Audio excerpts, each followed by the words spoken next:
Lok Sabha vote শেষ হতে না হতেই রায়গঞ্জ বিধানসভা উপনির্বাচনের দামামা বেজে গেছে। এই কেন্দ্রের ভোট আগামী 10ই জুলাই। মূলত ত্রিমুখী লড়াইয়ের মধ্য দিয়ে এই আসনের ভোট এবার প্রচার চলছে জমজমাট।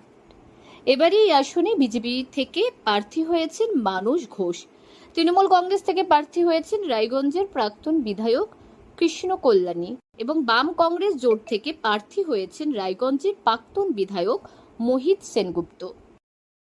রায়গঞ্জ বিধানসভা আমরা 47,000 ভোটে আমাদের প্রার্থী কার্তিক পালকে এগিয়ে দিয়েছিলাম। রায়গঞ্জের মানুষ এগিয়ে দিয়েছিলেন দুহাত ভরে আশীর্বাদ করে, এবং রায়গঞ্জের যিনি এমএলএ ছিলেন, এমপি ভোটে দাঁড়িয়েছিলেন তৃণমূলের টিকিটে, তাকে রায়গঞ্জের মানুষ রিজেক্টেড বলে সিল দিয়ে দিয়েছেন এই ভোটে। 3 বছর বিধায়ক হিসেবে কাজ করার পরেও তার নিজের বিধানসভা কেন্দ্রে তিনি 47,000 ভোটে পিছিয়ে পড়েছিলেন। তো এই লজ্জায় ভোটেই দাঁড়ানো উচিত ছিল না।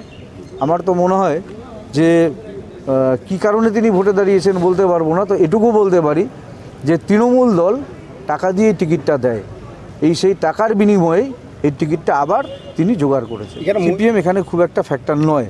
বিগত লোকসভা নির্বাচন, তার আগের লোকসভা এবং বিধানসভা নির্বাচনের ফলাফল আপনারা যদি দেখেন যে এখানটায় কংগ্রেস সিপিএমের ভোট ব্যাংক বলে আর কিছু নেই, স্বাভাবিকভাবেই ফ্যাক্টর হবে না।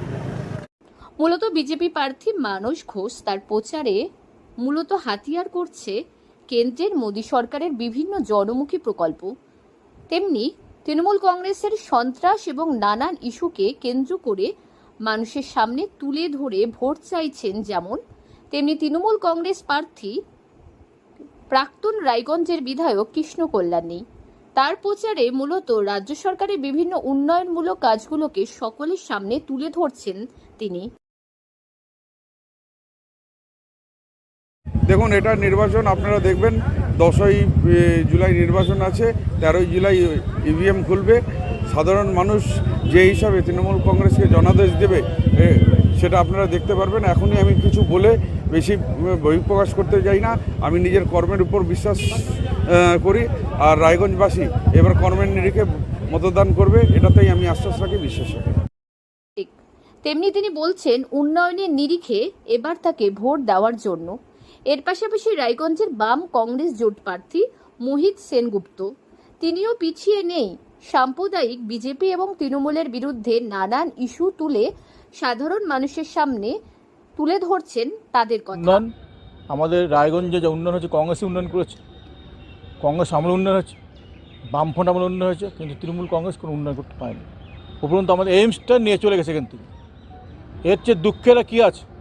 এরপরে মানুষ তৃণমূলকে ভোট দেয় কেন? বিজেপি তৃণমূল যোগসহজে আমাদের রায়গঞ্জ থেকে এইমস নিয়ে চলে গেছে মোদি আর দিদি, এরপরে বিজেপি তৃণমূল কেন ভোট দেয় সে প্রশ্ন রায়গঞ্জবাসী। সব মিলিয়ে জমজমাট রায়গঞ্জ বিধানসভার আসনের লড়াই এখন চলছে।